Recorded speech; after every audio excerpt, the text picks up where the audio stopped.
नमस्कार, मैं हूं केशव तिवारी और विशाल खबर के चर्चित चेहरे कार्यक्रम में आज हमारे बीच सचिन द्विवेदी जी हैं। सचिन द्विवेदी जी रीवा में लोक अभियोजन अधिकारी हैं और लोक अभियोजन अधिकारी रहते हुए वे लोकायुक्त, ईओडब्ल्यू और सीआईडी के केसों की पैरवी करते हैं।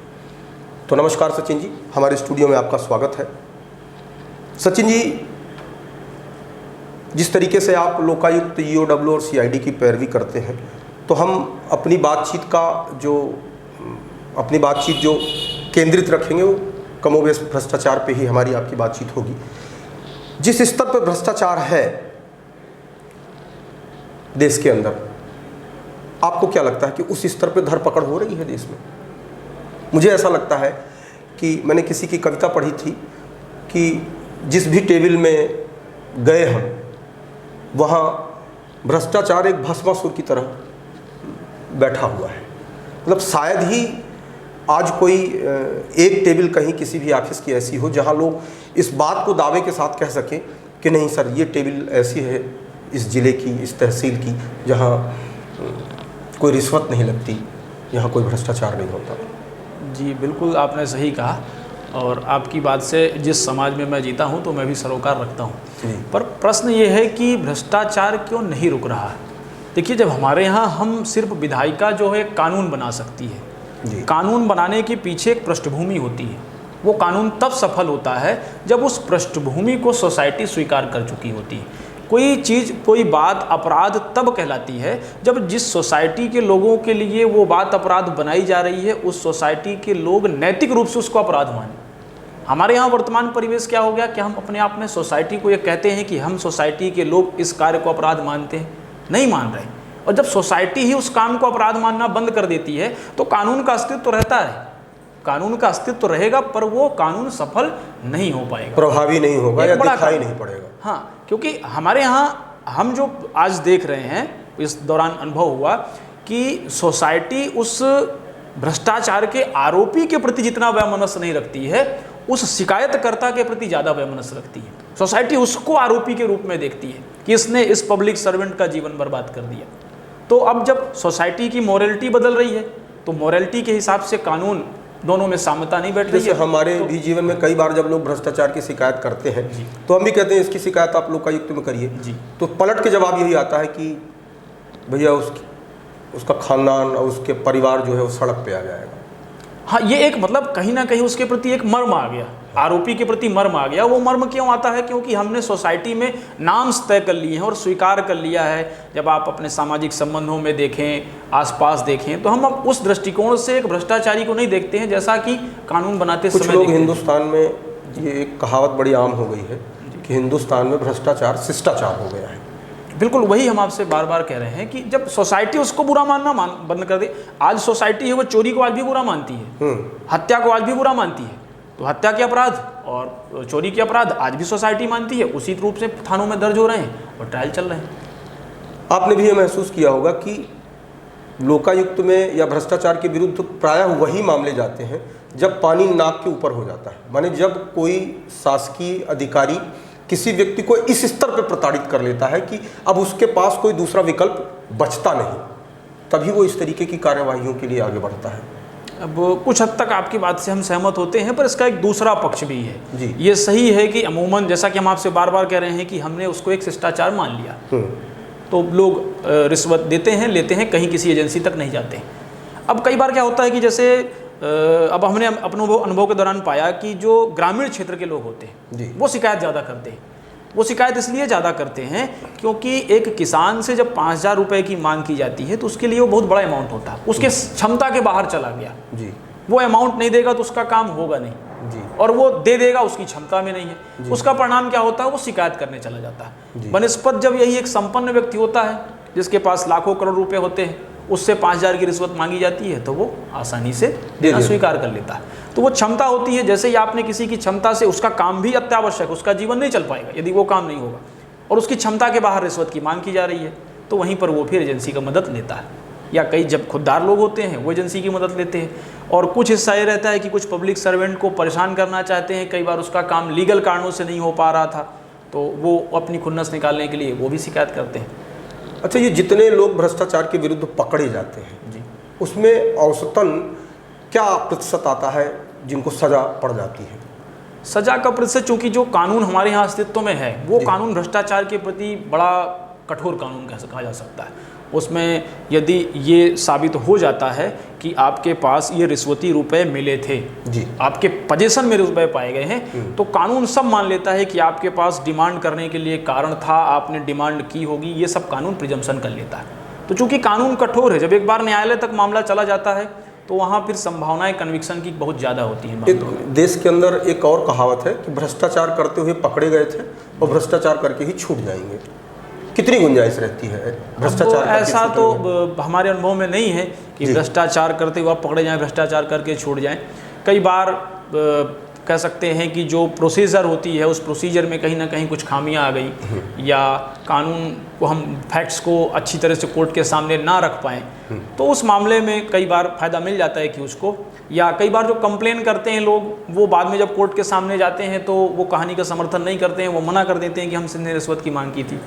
तो उन मामलों में कुछ बचाव हो जाता है, पर अधिकांशतः 80 से 90% मामलों में। अच्छा, जिस आदमी ने शिकायत की और उसके बाद वो भ्रष्टाचारी पकड़ा गया, कोर्ट में मामला गया, अब अगर कोर्ट में वो व्यक्ति ही जिसने शिकायत की थी, जिसने उसको पकड़वाया था, वही मुकर जाए या वही पीछे हट जाए, तब क्या स्थिति बनती है? थोड़ा सा मामला कमज़ोर हो जाता है, क्योंकि वो हमारी कहानी का की विटनेस रहता है, और यदि वो बदल जाता है तो हमारी कहानी पर कोर्ट भरोसा फिर जल्दी नहीं करती है। हाँ, उसके खिलाफ एक उपाय हम जरूर करते हैं, उसके खिलाफ हम मिथ्या साक्ष्य का मामला चलाने की कोशिश करते हैं, जो हमें दूसरी चीज़ बताता है कि रिश्वत की मांग की थी और कोर्ट जाकर दूसरी चीज़ बताता है।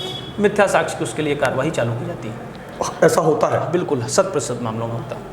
अच्छा, ये जो एजेंसियां हैं, जैसे आपका लोकायुक्त, EOW, CID, ये जितनी भी एजेंसियां हैं, ये हैं तो, लेकिन ये कहीं मैंने जिसको कहते हैं ना कि सर्प है लेकिन दंतहीन है, मैंने अब प्रभावी भूमिका में नहीं होता वो। अब देखिए, प्रभावी भूमिका तब वहीं पर फिर सोसाइटी का मोरल स्ट्रक्चर आ जाता है। सोसाइटी में जिस वस्तु की डिमांड ज़्यादा रहती है तो उसको सप्लाई ज़्यादा रहती है। अब यदि संस्थाओं का ज़रूरत समाज मानेगा कि नहीं, ऐसी संस्थाओं की ज़रूरत ज़्यादा होनी चाहिए, तो निश्चित रूप से जैसे विद्यालय खुल रहे हैं, जैसे थाना खुल रहे हैं, जैसे अस्पताल खुल रहे हैं, वैसे ये संस्थाएं भी खुलेंगी। तो सोसाइटी से ऐसी डिमांड आनी चाहिए। अभी संस्थाएं थोड़ा कम हैं, जैसे संभाग स्तर पर कार्यालय है, एक थाना है प्रदेश में, लोकायुक्त का ले लें, EOW का ले लें, CID का ले लें, एक थाना है जो भोपाल स्तर पर है, और उसको फिर शाखाएँ रीवा में है, जबलपुर में है, इंदौर में है, भोपाल में है, ग्वालियर में है। तो वो संस्थाओं की थोड़ा सा कमी कह सकते हैं। जब संस्थाएँ कम हैं तो मतलब अप्रोच मैं ये मानता हूँ कम हो जाती कि जब से इस देश में पंचायती राज आया जी, तो भ्रष्टाचार का भी पंचायतीकरण हो गया जी।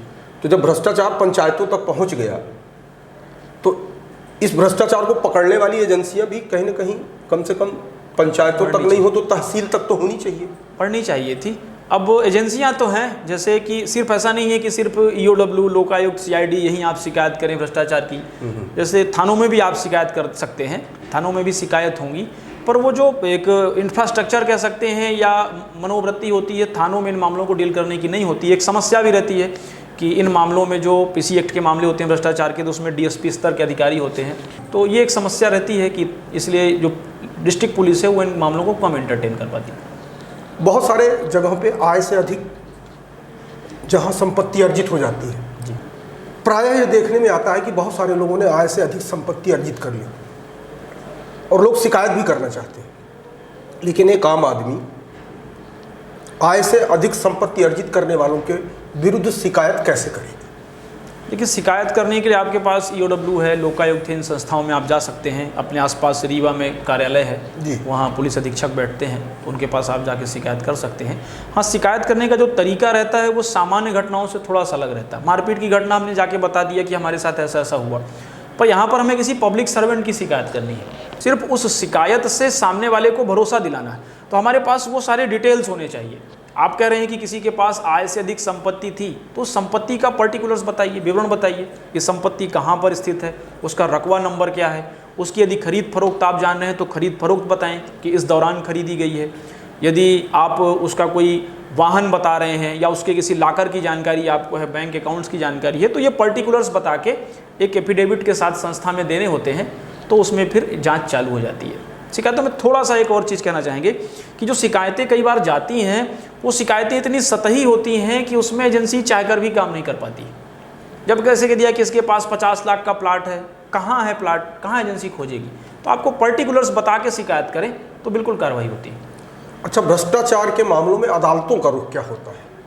अदालतों का रुख कानून से तय होता है, और जो हमारे यहाँ भ्रष्टाचार निवारण अधिनियम है 1989 का एक्ट है 1988 का, तो उस एक्ट में तो बड़े कठोर प्रावधान। हमने आपसे बताया कि एक धारा 20 वहाँ जो प्रिजम्पशन क्लाज कहलाता है, तो कोर्ट तो कुछ जैसे जो सामान्य मामले होते हैं उसमें जो अभियोजन होता है, राज्य कहें, उसकी जिम्मेदारी होती है कि वो मामले को संदेह से परे साबित करे, उसको साबित करना होता है। पर इन मामलों में थोड़ा सा राज्य की जिम्मेदारी कम हो जाती है।